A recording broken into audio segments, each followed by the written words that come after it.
자, 2월 19일 수업이고요. 우리 수업 9일차입니다. 지금 이제 탐색적 데이터 분석을 거쳐서 시각화하고 그 결과를 해석하는 연습들 하고 있어요.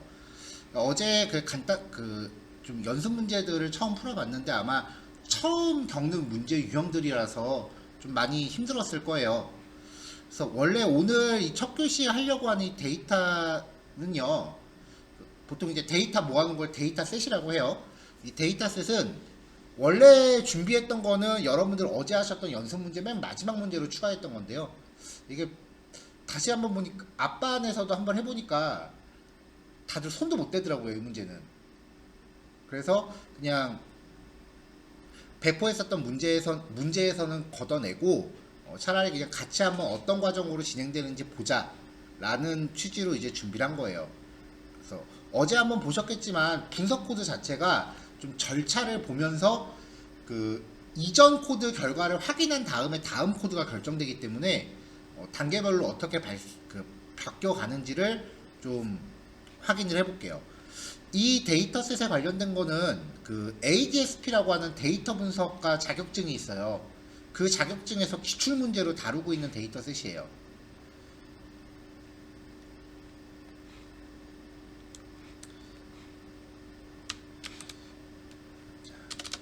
자, 이 데이터셋은 경제 및 노동시장에 관련된 정보를 담고 있고요. 이제 미국에서 수집된 임금에 대한 정보를 포함하고 있대요. 데이터 주소는 이렇게 되어 있고, 그 다음에 데이터가 어떻게 생겨먹었는지 대충 한번 그려보면 이런 식으로 생겼어요. 이게 이제 데이터를 처음 만나면 각각의 컬럼들이 어떤 역할을 하는지를 우리가 지금 봐서는 때려 맞춰야 되잖아요. 물론 영단어 이름을 보면은 대략적으로 유추가 가능하기도 하지만 그 우리나라 데이터셋들이 좀 많이 그런데 이 필드 이름이 이렇게 직관적으로 알 수 있는 게 아니라 뭐 H 언더바 01, 뭐 H 언더바 02, FA 뭐 001 이런 식으로 돼 있는 경우가 되게 많아요. 이러면 이제 어떤 유형의 값인지 유추하는 게 전혀 안 되죠.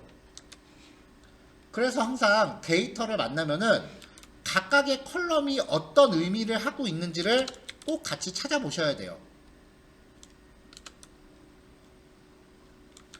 자, 그래서 연도, 나이, 결혼 여부, 인종, 교육 수준, 지역, 직군, 건강 상태, 건강보험 가입 여부, 임금, 그 다음에 얘도 임금.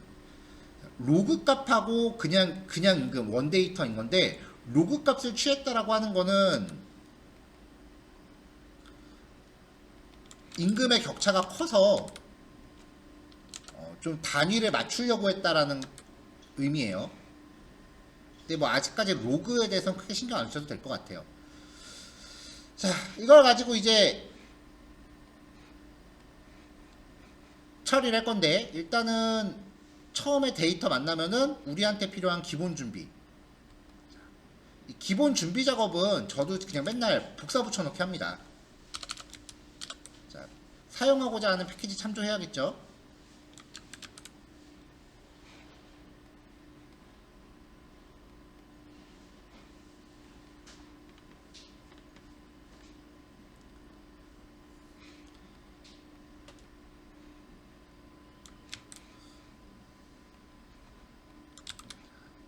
자, 일단은 기존 코드에서 사용할 패키지를 이제 복사해서 가져왔고요. 저도 코드들 맨날 이렇게 복사해서 붙여넣어요. 이거 언제 다 외웠었어요. 물론 시험 볼 때 코드를 물어보는 게 나온다라고 하면 그때는 잠깐 외우긴 해야겠지만 코드를 한 줄 한 줄 일일이 다 외울 필요는 없어요. 프로그래밍 언어를 지금 막 발걸음을 뗄 때는 진짜 말 그대로 기본 문법이기 때문에 그건 다 외워야 되지만 이렇게 중급기 이상에 활용하는 부분에 대해서는 큰 흐름만 기억하면 되지 코드를 한 줄 한 줄 내가 이거 안 보고 써야 된다? 전혀 안 그래요. 여러분들이 코딩이라는 활동을 하게 되면서 겪게 되는 70% 이상의 활동이 컨트롤 C, 컨트롤 V예요. 그러니까 코드를 일일이 외우지 않아도 됩니다.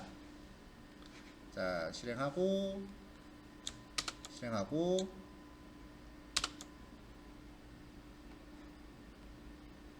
자, 그 다음에 이제 데이터 가져와야겠죠?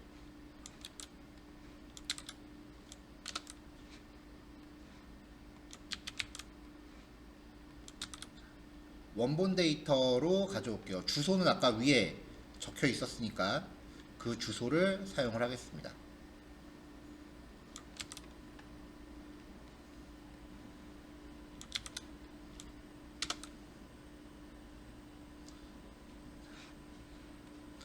자, 이렇게 데이터가 불러와졌어요.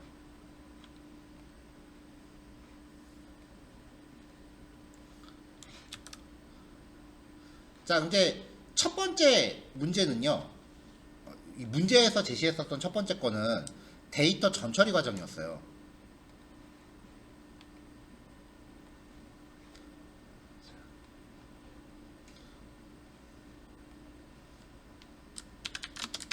자, 일단 데이터를 만나면 전처리를 하기 전에 일단 데이터를 확인부터 해야죠.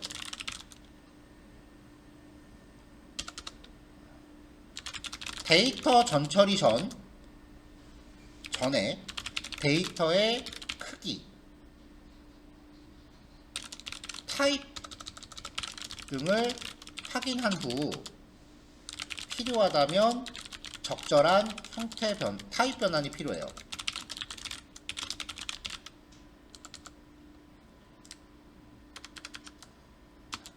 자, 그래서 데이터 정보를 그냥 하나만 호출합시다.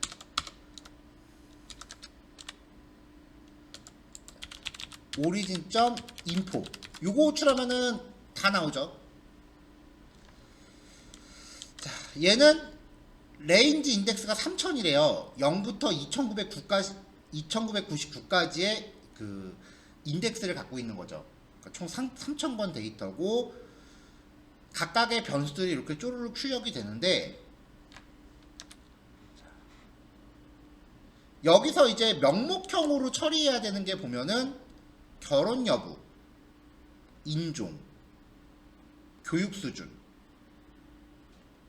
그 다음에 지역, 직군, 건강 상태, 건강보험 가입 여부. 얘네들은 전부 다 오브젝트 타입이죠. 연도도 명목형이 되기는 해야 되고요. 그 다음에 나이는 해도 되고 안 해도 될 것 같아요.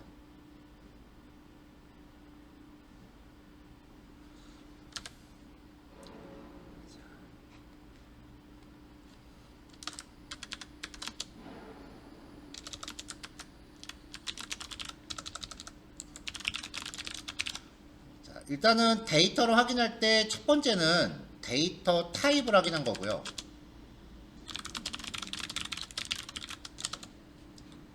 그 다음에 또 중요한 게 결측치가 있는지 봐야 돼요.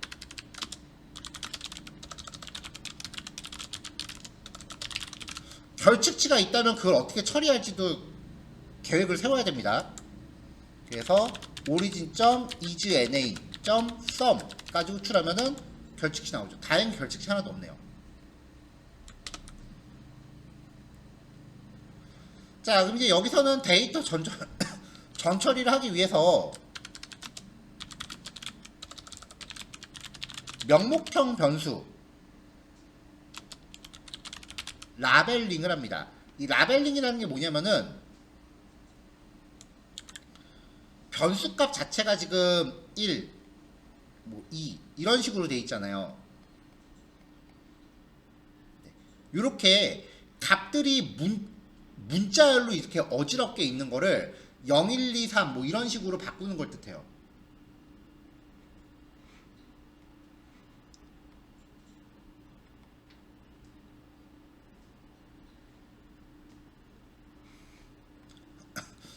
자, 그럼 이 각각의 값들이 종류별로 어떤 거를 갖고 있는지를 알아야 된단 말이에요. 그래야 뭐 1번 네버 메리드 얘는 0으로 바꾸고 2번 메리드는 1로 바꾸고 3번이 문제 없잖아요. 값의 종류들을 확인을 해야 된다고요. 명목형 변수의 경우 그 값의 종류별로 0, 1, 2 등의 일련 번호 체계로 변환하는 것이 통계 분석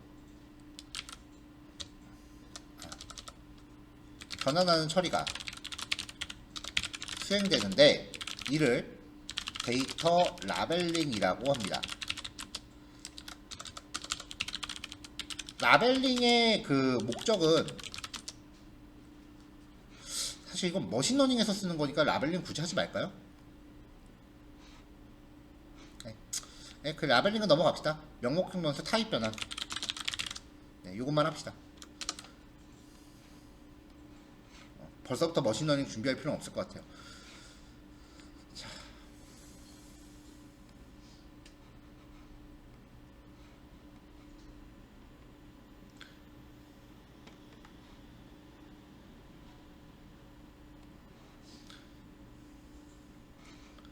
자, 그럼 이제 오브젝트 타입이었던 것들의 이름을 가져와야겠죠? 자, 복사해서 갖다 놓고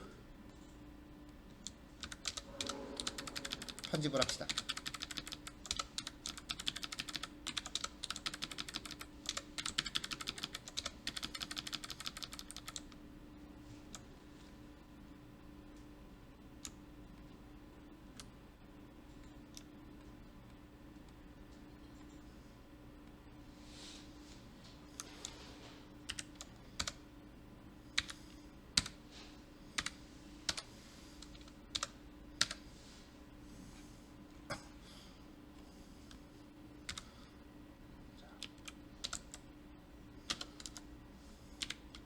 자, 일단 df1을 origin.copy 원본은 항상 유지하시라고 했어요.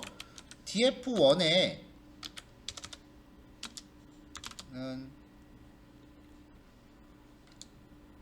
그냥 오리진으로 바로 origin.as type 한 다음에 딕셔너리 타입으로 가면 되죠. 한꺼번에 바꿀 게 많으니까요. 자, 요 타입은 카테고리다. 나머지도 다 카테고리를 맞춰주면 되겠네요. 코드 만들게요.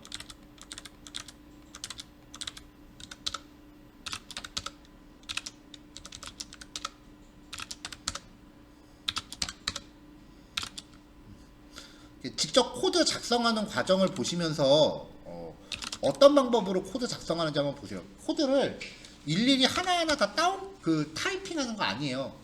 그 되게 힘들어요. 실제로 저도 제가 타이핑 다 하는 거 분량이 그렇게 많지 않아요. 예전에 잘 완성해 놓은 코드가 있다면 그냥 그걸 계속해서 재사용하는 겁니다.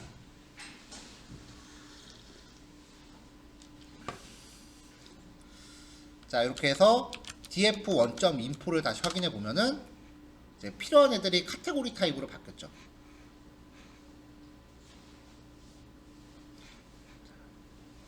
사실 연도 같은 경우도 그 명목형으로 넣는 게 맞아요. 우리 전에 그 척도 종류에 대해서 봤을 때도 연도도 명목형이라고 했었어요. 왜냐면은 연도 값을 가지고 뭐 최대값, 최소값 이런 거를 굳이 구할 필요가 없거든요.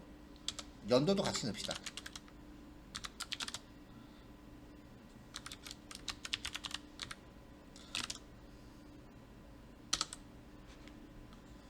자, 이렇게요.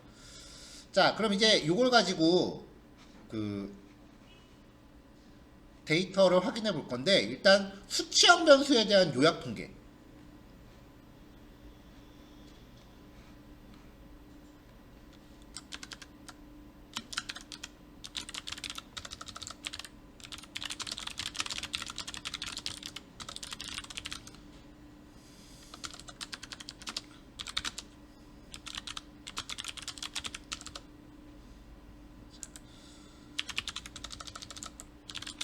전처리 과정에서 명목형으로 변경된 변수는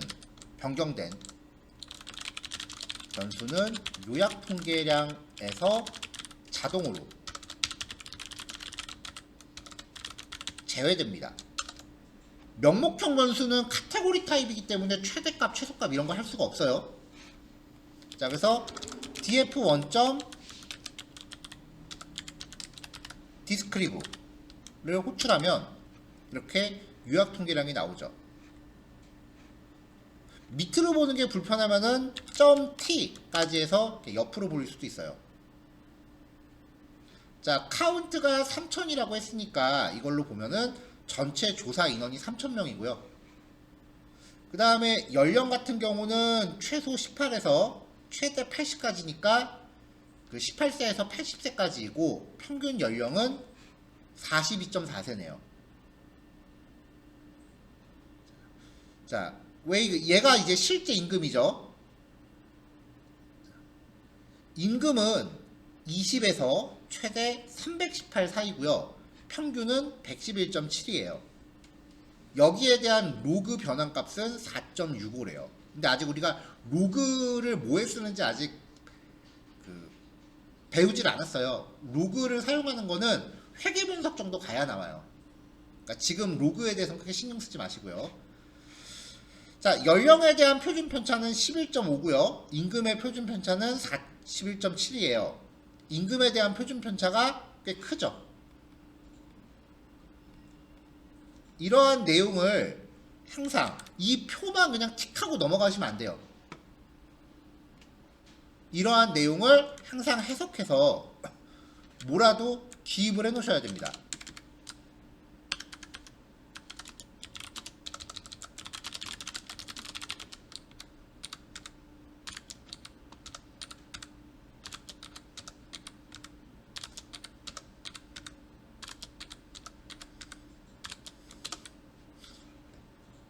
꼭 이런 거를 그냥 넘어가시면 안 돼요.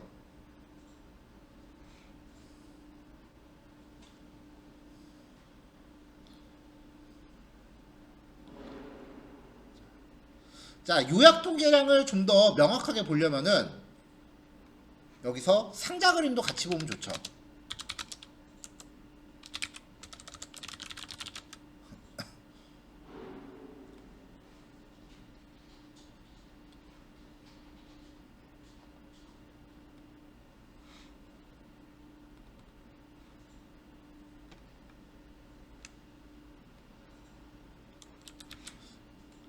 자, 요게 우리가 상자 그림 만들 때 사용했었던 코드인데 요 df1을 걸고요. y에 별다른 필드를 안 걸어 볼게요.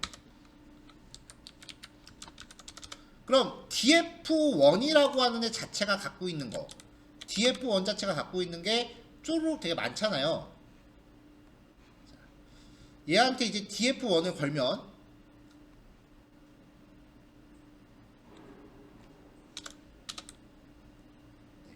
이렇게 나오죠.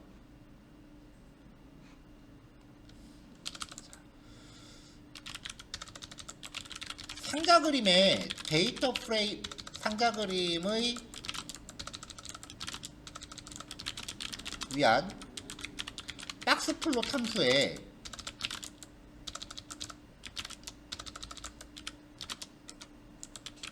데이터 파라미터에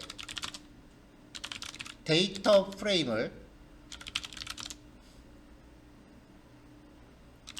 통째로 지정할 경우 자동으로 명목형 변수는 제외하고 시각화합니다. 왜냐하면 명목형 변수는 상자 그림을 그릴 수가 없어요. 명목형 변수는 값의 종류별로 카운트를 해야 되는 거지 상자 그림의 대상이 아니에요. 자, 일단은 그래프 사이즈가 얼마나 나올지 잘 몰라갖고 일단 그려봤어요. 그 다음에 사이즈 좀 키워야겠다 싶으시면은 이제 어림 잡아서 점점 늘리는 거예요. 한 10에 5 정도 줘볼까? 아까보다 조금 보기 편하죠. 이런 식으로 이제 점점 늘려가는 거예요. 조금 더 크게 확대된 걸 보고 싶으면 DPI 일단은 피그 사이즈로는 가로 세로 비율을 정하고요. DPI 값을 조절해서 해상도를 맞추세요.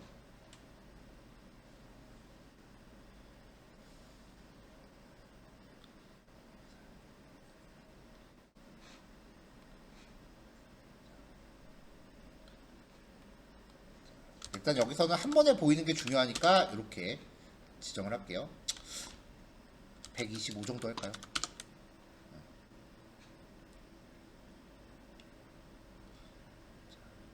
자, 근데 이제 이런 경우에 그래프를 보면은 연령대 같은 경우는 아까 20에서 80 사이였고요.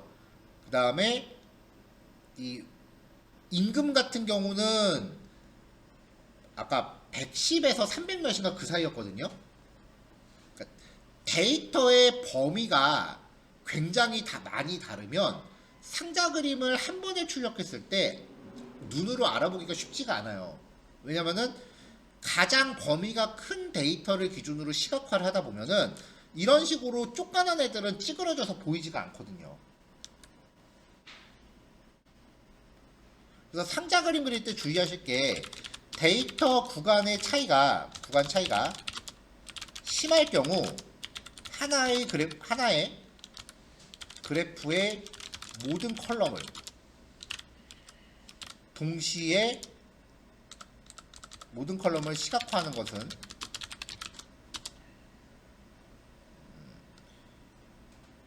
다소 난해한 해석하기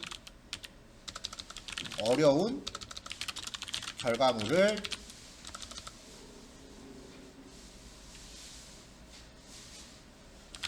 생성하게 됩니다. 그래서 이때는 각각 따로 그려야 돼요.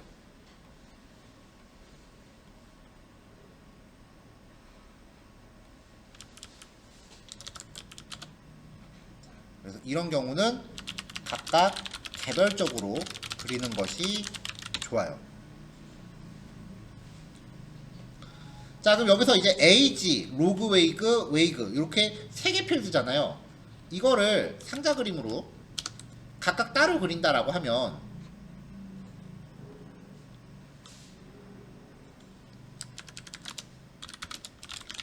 상자 그림 개별 표시 여기에다가 Y는 Ag 그러면 이제 얘는 크기가 바뀌어야겠죠. 네, 이런 식으로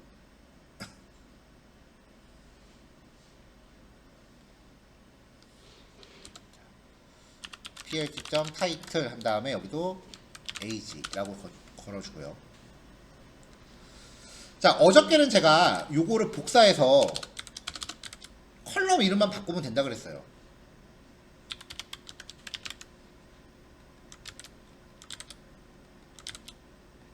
이렇게. 아이고.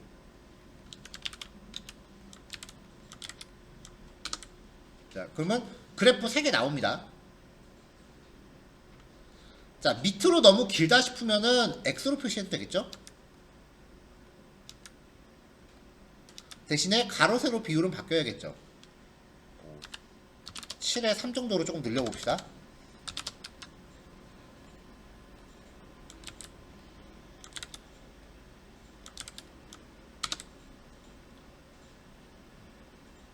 높이 3은 좀 기네요. 7에 2.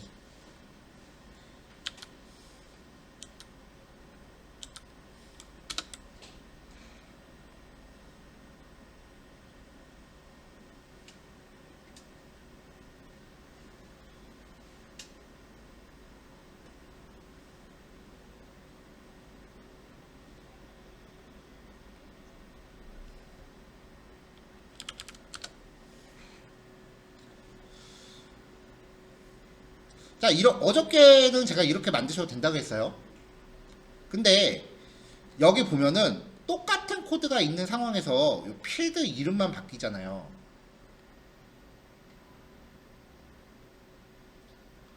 이런 경우는 그래도 반복문을 한 번 정도는 생각을 해주세요.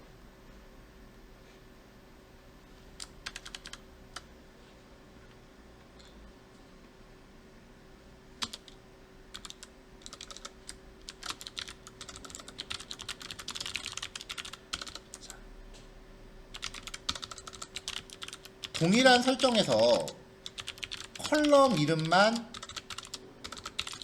변경하는 경우 컬럼 이름을 리스트로 담아두고 반복문으로 처리할 수 있다.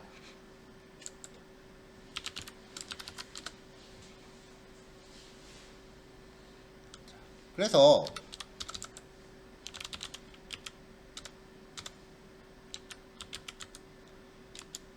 필드에다가 age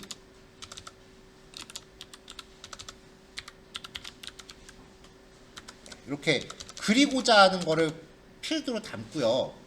for f in field 이렇게 하면은 요 컬럼의 이름만 반복문에서 얻어오는 변수로 처리하면은 한 번에 그릴 수 있잖아요.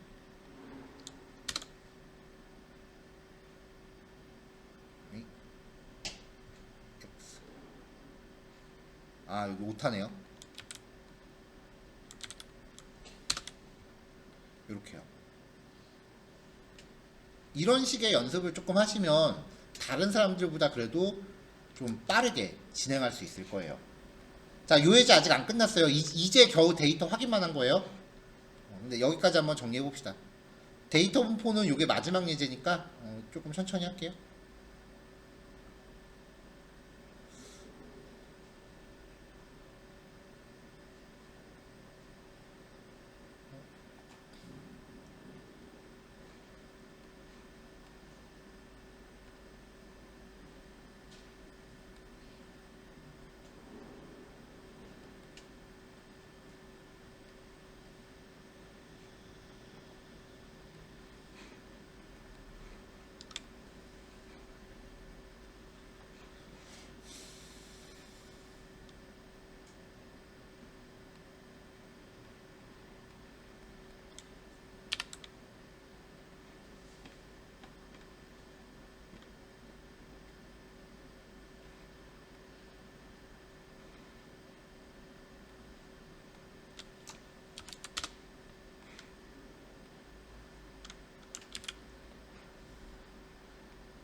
자, 오픈 채팅방 열고.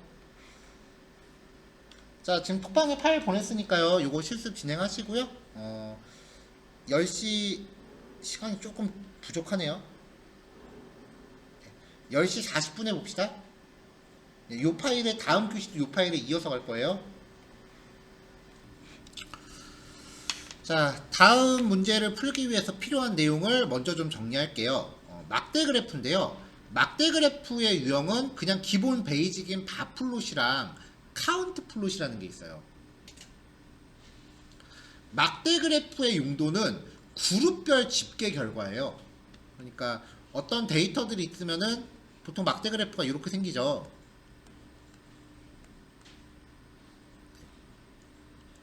그러면 화면 쏘리. 막대 그래프가 이렇게 생기죠. 그러면 이제 요 막대 하나당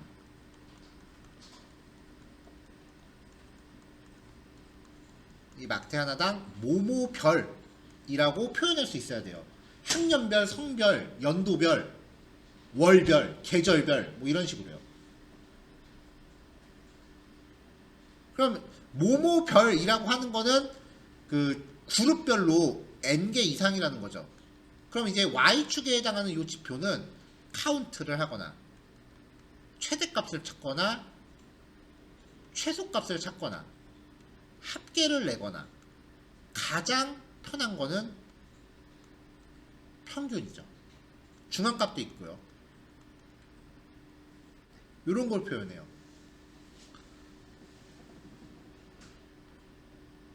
자, 기본 필요한 패키지 가져오고 그래프 초기화했습니다. 막대 그래프 기본 사용 방법 저번에 보긴 했어요. 한번 일단 성적표 데이터 한번 가져왔고요.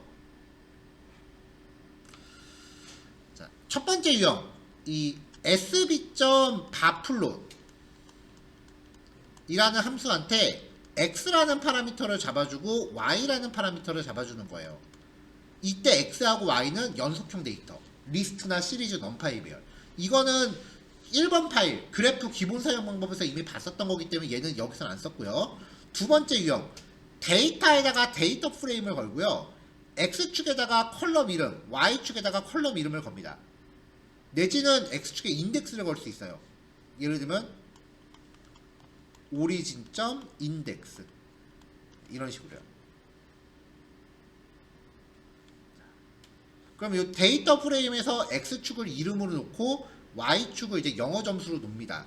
근데 지금 여기 보면은 원본 데이터에 학생들 이름이 겹치는 게 없거든요.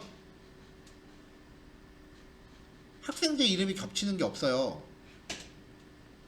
그러면 그래프 나오면 그냥 철수는 뭐 70 몇 점, 영희는 120점, 민철이는 70점 그냥 딱딱 1대1로 나오는 거죠. 사실 이런 경우는 굳이 그래프를 그리는 게 큰 의미가 없다는 거예요. X축에 겹치는 게 없다면 이건 그냥 표로 정리하면 될 문제지 그래프로 굳이 그릴 필요가 없어요. 막대 그래프 굉장히 잘못 쓰는 경우야.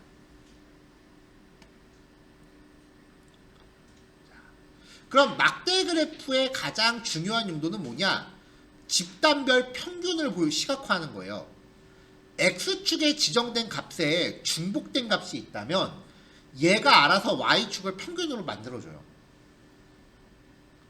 자, 이때 막대기가 하나 나오는데 95% 신뢰 구간이라는 값입니다. 이게 무슨 값인지는 조금 이따 봅시다.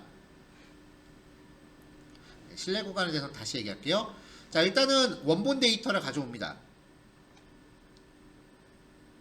새로운 데이터를 다시 한번 가져왔어요. 자, 카테고리 변수가 많죠? 그 다음에 월 수입 데이터가 있습니다. 데이터가 길어요. 자, 일단은 카테고리 타입으로 바꿀 애들 카테고리로 좀 바꿔줬어요. 근데 막대 그래프를 그리는 데 있어서 굳이 이렇게 바꿀 필요는 없어요. 자, 그래프 초기화하고요. sb.바플롯 데이터 프레임 걸고 X축에 최종 학력을 걸어요. 아까 데이터를 봐서 알겠지만 최종 학력은 데이터 개수가 딱딱 이렇게 몇 개 안 되고 중복되는 것들이 있단 말이에요. Y축을 월 수입으로 걸어요. 그러면은 X축에 대해서 중복되는 항목끼리 Y축은 자동으로 평균을 표시합니다. 그러니까 이게 지금 학력별 평균 월 수입 그래프가 되는 거죠. 우리가 평균 값을 굳이 직접 구할 필요는 없어요. 근데 이때 이 막대기가 뭐냐? 이게 95% 신뢰 구간이라는 거예요. 이게 무슨 말이냐면은 지금 여기 나온 대학원 졸업생은 어찌됐건 표본 집단일 수밖에 없죠. 자, 데이터가 지금 몇 개인지는 모르겠는데 예를 들어 100명이라고 칩시다.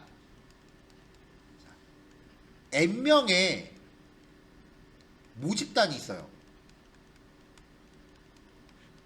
만약에 뭐 10,000명이라고 칩시다. 여기서 표본 집단 100명을 뽑았어. 그 100명의 평균이 이거란 뜻이에요. 통계의 목적은 모수 추정이죠. 자, 그러면 여기서 100명을 또 뽑아. 그럼 평균이 똑같을까? 100명을 또 뽑아요. 무작위로. 그럼 급여를 월 수입을 평균 냈을 때 똑같을까요 또? 100명을 뽑을 때마다 이 평균값이 달라질 수밖에 없겠죠. 표본 집단의 평균이니까.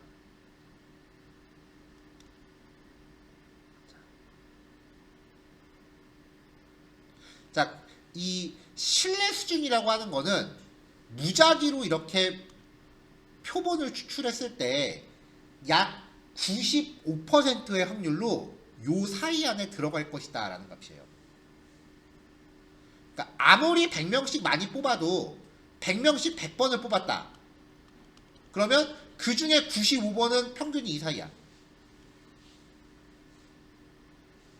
5%는 요 막대기 범주를 벗어날 수도 있다는 거예요. 이걸 신뢰 수준이라고 해요.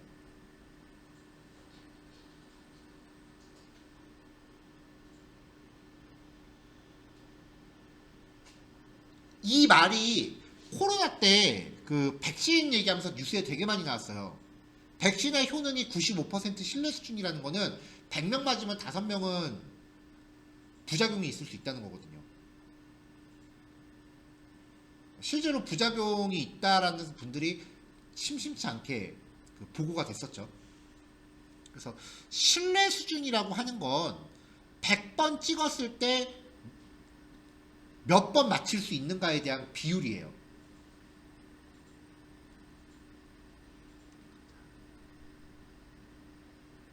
일반적으로 사회과학이라는 거는 일반적인 통계학, 뭐 설문조사 같은 거 한 거, 뭐 이런 분야에서는 신뢰 수준을 그렇게 높게 안 봅니다. 자, 60% 정도의 신뢰 수준만 나와도 사회과학 쪽은 그래도 반은 넘긴 거니까 이 정도면 신뢰할 만하다. 100번 찍었는데 60번 맞췄어. 그럼 그 사람은 정답이야. 보통 그렇게 치고요. 그래도 통계에서는 대체적으로 95%를 쳐요. 100번 찍었을 때 5번 틀리는 것까지는 봐줍니다. 그러면 그거를 사실로 받아들입니다. 코로나 같은 팬데믹 때는 예외였지만 의료 같은 경우는 사실 99% 신뢰 수준을 목표로 합니다. 100명한테 예방접종 왔을 때 1명은 부작용 나올 수 있어. 그 정도까지예요. 신뢰 수준이라고 하는 건 나중에 여러분들이 그 기술 통계 공부할 때 좀 더 깊게 볼 거예요. 자, 기본적으로 집단별로 이렇게 바플롯은 평균을 내주는데요. 에스티메이터라는 파라미터를 적용하면은 요 4개 중에 하나 적용하면 다른 지표를 얻을 수도 있어요. 예를 들어서 데이터 프레임의 최종 학력별 월 수입인데 중앙값을 지표로 놓으면은 이거는 평균이죠. 그러면 중앙값을 기준으로 이렇게 나와요. 자, 여기 요 막대를 보면은 중앙값이 평균보다 다소 내려가 있거든요. 그 말은 집단별로 그 다른 사람들보다 월급을 더 받는 사람이 분명히 있다라는 겁니다. 자, 이렇게 막대 그래프를 그린 상태에서 자, 학력별 월 수입 에스티메이터 없으니까 평균이죠. 휴라고 하는 파라미터의 범주형을 적용해주면은 이 휴 파라미터에 따라서 데이터를 나눠서 보여줍니다. 그러면 학력별 그리고 학력에 따른 성별 평균 월 수입이 되겠죠. 자, 대학원 졸업 같은 경우는 이게 티가 잘 안 나는데 여자의 그 월 수입이 조금 더 높아요. 대학교 졸업도 여성의 월 수입이 조금 더 높아요. 근데 고등학교 같은 경우는 남성의 월 수입이 높고요. 중학교, 초등학교 같은 경우는 여성의 월 수입은 없습니다. 근데 이게 여성은 중학교, 초등학교의 월 수입이 없다라고 해석할 수도 있지만 평균 여성의 경우는 저학력자가 아예 존재하지 않는다라고 해석할 수도 있어요. 평균 학력이 남자보다 여자가 더 높다라고 해석할 수도 있는 거죠.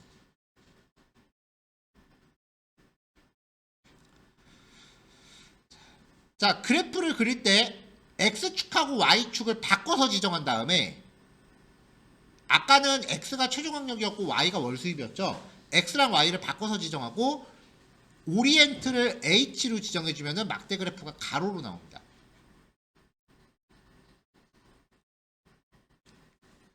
자, 지금 거는 집단별 평균 최대 뭐 이런 그 기본적인 집계 함수고요.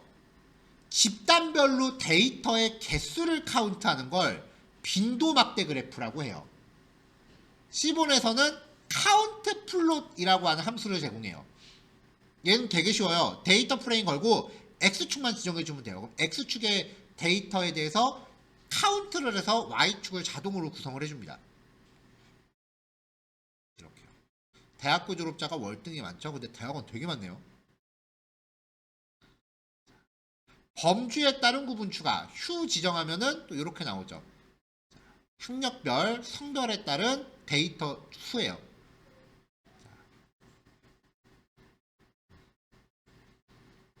최종 학력은 이제 남자가 좀 더 높은데 저학력 같은 경우는 애당초 여성은 존재하지가 않네요, 실제로. 막대 그래프는 바플롯이랑 카운트 플롯 요 두 가지만 잘 익혀놓으시면 돼요. 지금 여기서 소개하지 않고 있는 그래프 기능들도 덜어 있어요. 근데 제가 예전에 수업할 때는 그 온갖 기능들을 다 소개했었는데 막상 그 논문 쓰면서 통계 분석해보니까 맨날 쓰는 그래프만 쓰더라고요. 그렇게 일일이 넓고 골고루 알고 있을 필요가 없더라고. 쓰지도 않는 거. 그래서 필수적으로 사용하는 것만 추린 거니까 얘네들은 그래도 잘 기억을 해놓으세요. 자, 요 예제를 먼저 익혀놔야 아까 우리가 풀던 문제를 마저 풀 수 있습니다. 그러니까 요번 교시에 먼저 실습할게요. 11시 반에 봅시다. 자, 그럼 1교시 때 보던 문제 이어서 얘기할게요. 지금 배포해드린 PDF 9페이지부터입니다.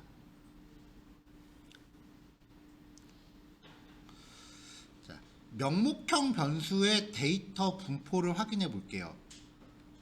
아까 요것 때문에 이제 막대 그래프를 먼저 본 건데, 그 명목형 변수는 집단별로 데이터가 몇 개씩 있는지 집계하면 돼요. 그러니까 연속형 변수는 기초 통계량도 보고 뭐 이것저것 해석할 게 많은데, 명목형 변수는 데이터 분석할 때 그 분포 확인하는 방법이 되게 단순해요. 자, 명목형 변수의 컬럼 이름을 리스트로 정의했어요. 끝에 하나 잘렸는데 마지막에 헬스 inc예요. 자, 요거는 아까 우리가 코드 앞부분에 데이터 전처리 부분에서 명목형 변수 여기 확인해 놓은 거 있거든요. 요거 확인하셔서 마저 넣으시면 됩니다.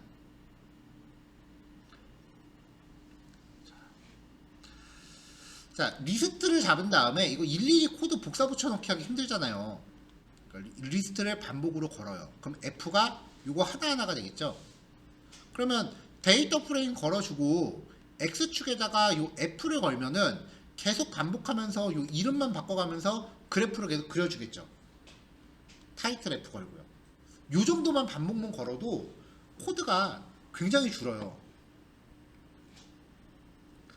자, 그럼 이제 데이터 집계 보면은 2003년도가 제일 많고요. 근데 사실 뭐 연도는 뭐 크게 의미 없어요. 자, 결혼 여부.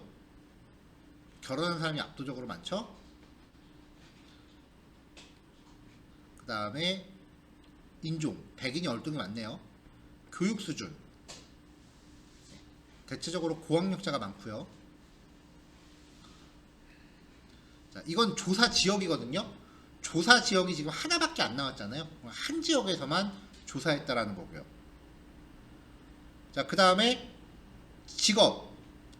생산직하고 사무직이에요. 정보직.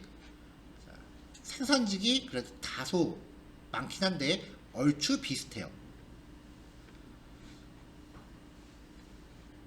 자, 건강 상태. 매우 좋은 사람이 압도적으로 많고요. 좀 좋지 않은 사람들도 다수 있네요. 자, 건강보험 가입 여부.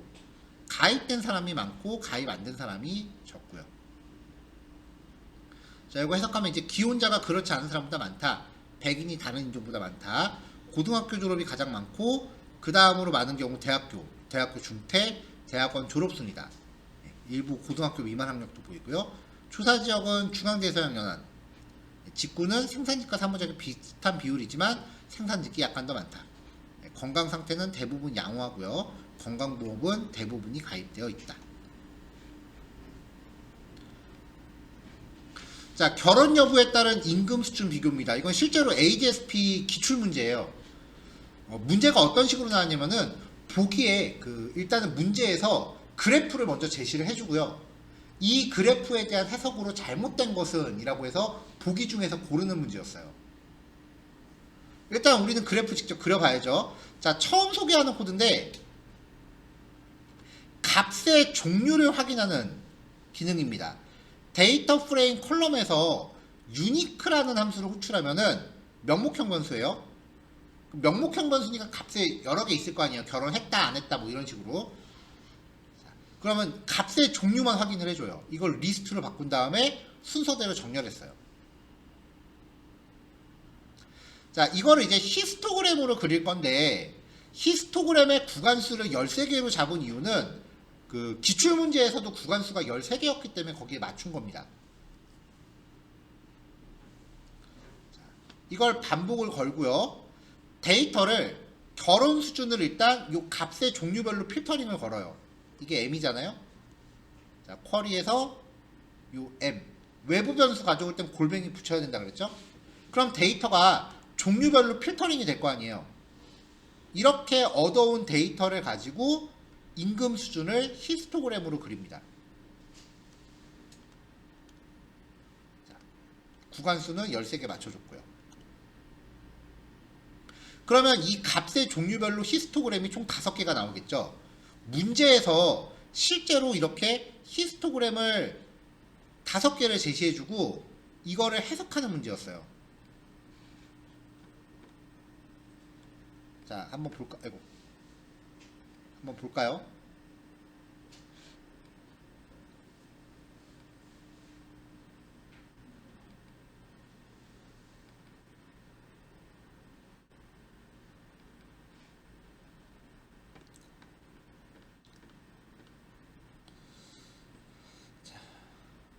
자, 일단 보면은 결혼하지 않음, 미혼. 그 다음에 여기는 결혼을 함. 자, 결혼 여부에 따라서 먼저 비교해 봅시다. 100 조금 안 되는, 100보다 미친 데가 제일 높죠. 그 다음에 되게 높은 임금 수준은 거의 보이지도 않을 정도예요. 여기는 일단 딱 100선에서 시작하죠. 전체적으로 미혼보다는 기혼이 소득 수준이 높았고요. 고액 소득자도 기혼이 더 많았어요.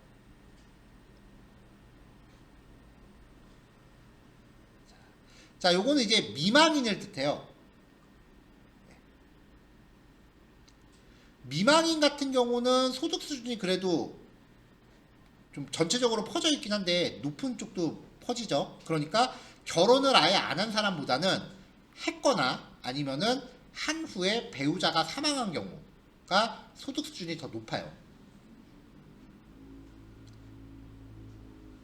자, 4번은 이혼이고요. 그 다음에 여기 마지막은 별거입니다. 자, 이혼한 경우 지금 100이 안 되죠. 그리고 대체적으로 이쪽에 더 많이 분포되어 있고요. 요거랑 미혼이랑 비교해 봅시다.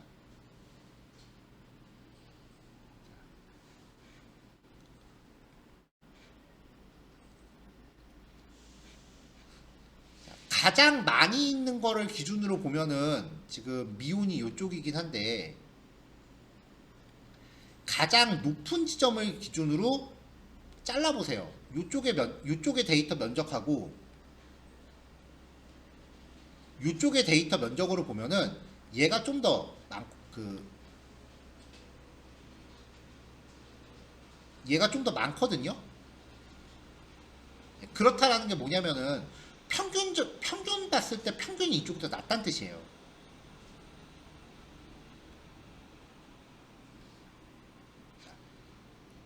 가장 높은 지점을 기준으로 왼쪽이 낮은 쪽의 면적이 훨씬 많죠. 그러니까 이거는 미혼자보다는 이혼한 경우가 소득 수준이 더 낮은 사람이 많다라고 봐야 돼요. 여기는 뭐 말할 것도 없죠. 그러니까 이혼이나 별거의 경우는 미혼보다도 소득 수준이 낮다. 자, 정리. 자, 미혼이랑 결혼을 비교했을 때 미혼인 경우보단 기혼 경우의 소득 수준이 더 높아요. 미혼 고액 소득자보다 기혼 고액 소득자가 더 많습니다. 자, 그 다음에 미망인은 미혼보다 소득 수준이 높고요. 이혼이나 별거는 미혼보다도 소득 수준이 낮아요. 자, 여기서 해석한 게 요 문장 3개가 실제로 문제 보기로 있었던 거예요.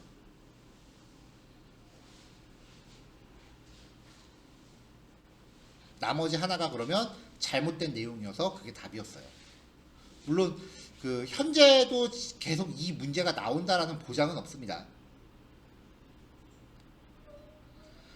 자, 6번을 응용해서 교육 수준에 따른 임금 수준을 비교해 볼게요.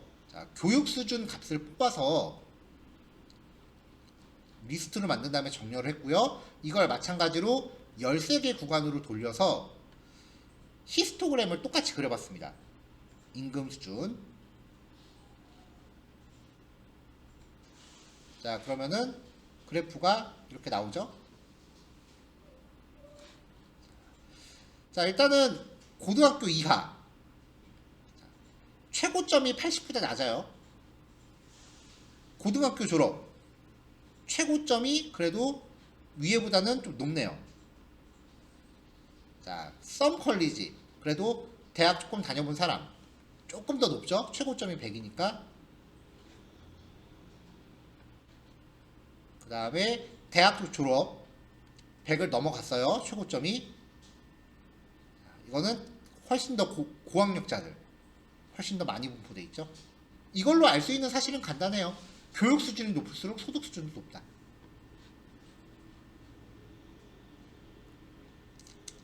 자, 요것도 기출이었습니다. 직군별 건강 상태를 확인해 봅시다. X축에 직군별로 놓고요. 건강 상태로 카테고리를 잡아줬습니다.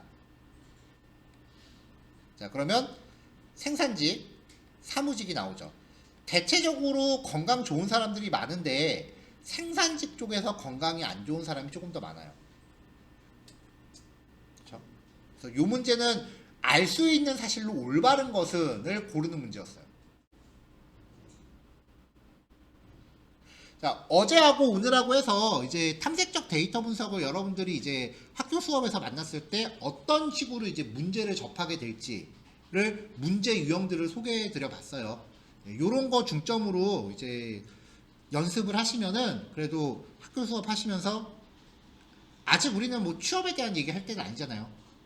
학교 수업, 학교 학점 받는 게 더 중요하니까 어떤 식으로 이제 시험이 제시가 되는지 그리고 어떻게 준비를 하면 되는지에 대해서 좀 방향성을 찾을 수도 있지 않을까. 물론 이런 유형으로 시험이 나온다라고 장담할 수는 없어요. 교수님들마다 성향이 다르니까. 또 이제 어떤 식으로 이제 문제풀이가 진행되는지 좀 감을 잡을 수 있지 않을까라고 해서 원래는 이제 취업에 맞는 형태로 수업을 꾸리는데 이번에는 방학 특강이니까 학교 수업에 좀 대비할 수 있는 형태로 방향성을 잡아봤어요. 자, 요거 이제까지 구현하시면 되고요. 내일은 우리 그래프 남은 것들 일단은 선 그래프라고 하는 거를 한 번 더 봐야 되고요. 다른 말로 시계열 그래프라고 합니다. 그 다음에 그 데이터 분석에서 가장 중요하게 생각하는 그래프가 있어요. 산점도 그래프라고 해서 산점도 그래프하고 회계 분석의 기본 개요에 대해서 좀 설명을 할 거고요. 그 다음에 그 컨벡스 헐이라고 해서 그 집단별로 카테고리별로 외곽선을 쳐주는 그런 기법이 있어요. 이게 나중에 이제 머신러닝 같은 거 할 때 되게 시각화할 때 잘 쓰이는 거라서 미리 좀 정리해 두시길 바라서 그렇게 좀 고급 그래프 기법들 좀 소개를 할 거예요. 내일 그래프 잠깐 맛보기로 먼저 보여드려 보면은 내일은 그래프 함수 한번 호출하면은 그래프가 한꺼번에 막 여러 개 튀어나와요. 네, 이런 식으로. 이게 함수 한 줄 호출한 거예요. 이런 거를 어떤 식으로 해석하는지 그런 걸 이제 접근을 할 거예요. 자, 남은 시간 요거 수업 이제 진행하시면 됩니다. 내일이 마지막이죠? 내일 내용이 제일 어렵겠죠, 당연히. 그래도 잘 들어놓으시면은 분명히 학교 생활하시는데 도움 될 거니까 내일 꼭 잘 정리 잘 합시다. 네, 녹화 여기까지 할게요.